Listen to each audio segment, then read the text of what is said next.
Teenage Mutant Ninja Turtles 2, the arcade game. If you grew up in the late 80s and early 90s like me, chances are you loved the Teenage Mutant Ninja Turtles. We pretty much all did, and this was a pretty good game when it came out, so it's a pretty popular game. A lot of people had it. Let's check it out.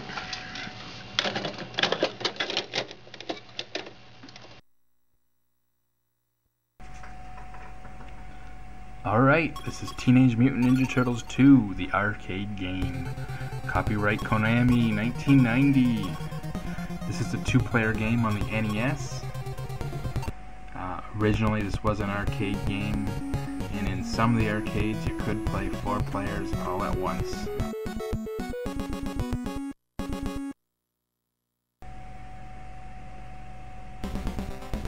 So here we go. This is a typical beat-em-up game. Not really a whole lot to it. Of course we're on the NES, so we got 2 buttons, jump and attack. Pretty basic. Pressing jump and attack at the same time, that's your special move. And you can also do jump kicks, which definitely come in handy.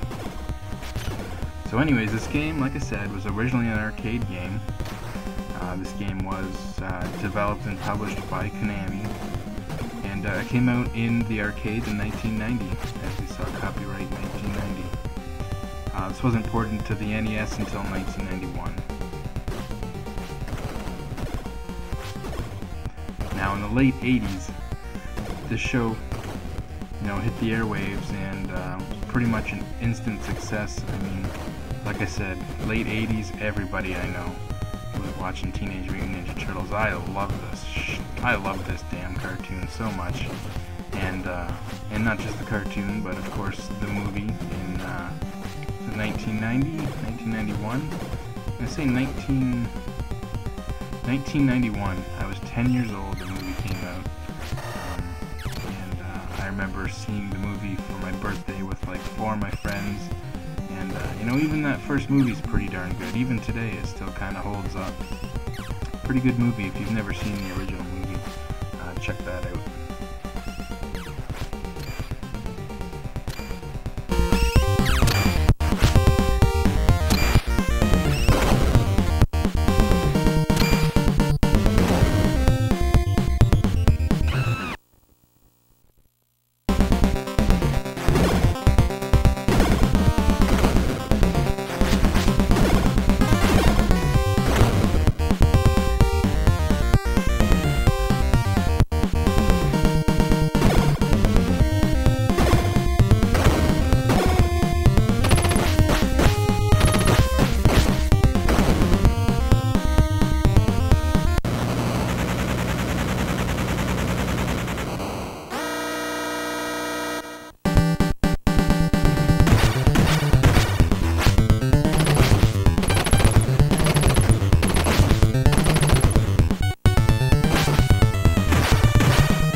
Bosses are pretty hard in this game. There's definitely patterns to figure out, and I definitely haven't figured them out yet. I haven't played this game in, probably 12 years. I got this game when it came out for Christmas. I was lucky enough to get this game. I think I got this game and The Simpsons Bart vs. the Space Mutants. I want to say I got those 2 games that Christmas. Pretty good Christmas right there.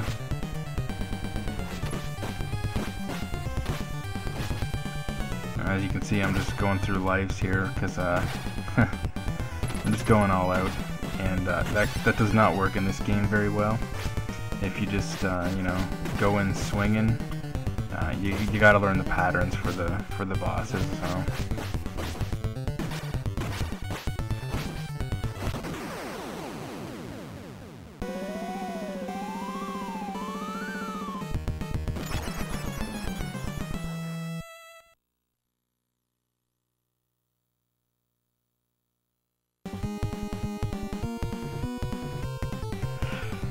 As of the second level, as you can see there, you can use a lot of objects in the game against the enemies, which is pretty cool. You can like basically interact with a lot of the scenery and stuff, which is pretty cool.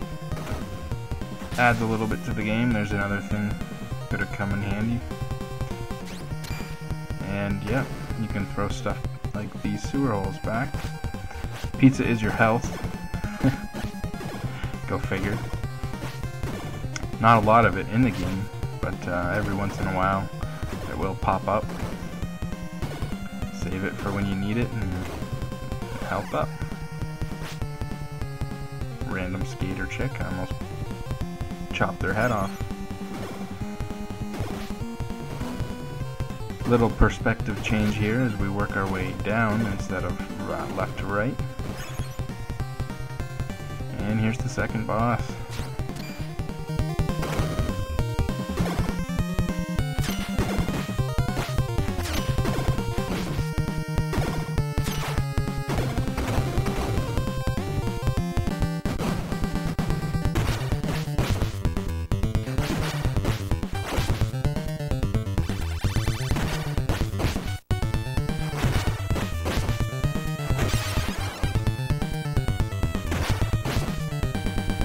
Again, there is a pattern, and once again I'm just going all out and swinging away. Got me through that boss anyways. The sewer level looks pretty cool. Graphically it looks pretty awesome on the NES. Definitely a good use of like dithering, trying to make it look like there's more color than there is.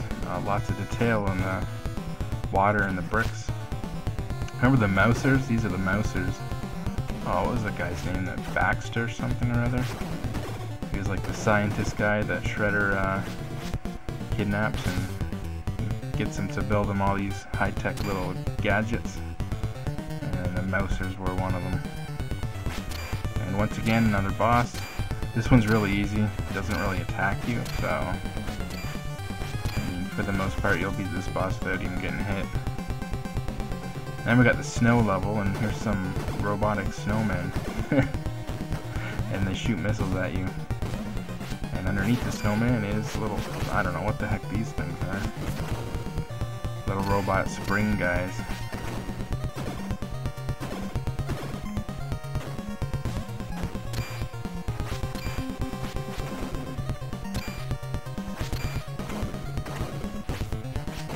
And another boss.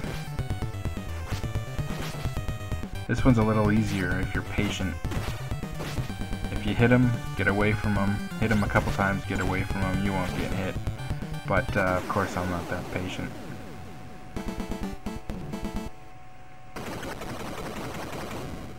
Another little cutscene. There's a lot of nice cutscenes in this game.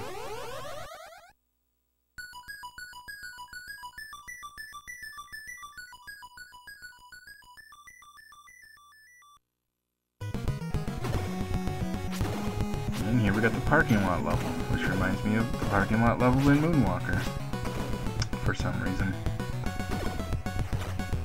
You may notice this game come up under the name Ultra. Well, Ultra is actually just another name for Konami.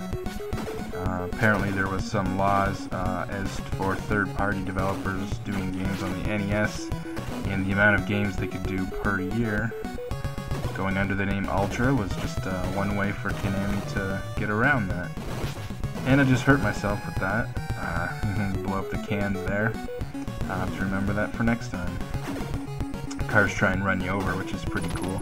There's a lot of neat things in each level, little surprise things that are kind of part of the scenery that either you can use against the bad guys or they get used against you. And just adds to the kind of typical mundane beat-em-up game that this is. There's a lot of unique little things like that in this game. Once again, here's one of those barrels, and this time I learnt my lesson. Look at that, it took out 2 guys. You can actually hurt the enemies with stuff like that, unlike some games where it wouldn't have even hurt them.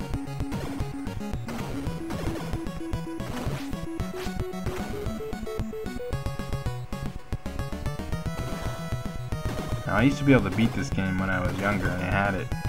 Fortunately, I'm not doing so good this time. And, well, as you can see, I'm dead. And it's out of time, so I guess that's it. See you later.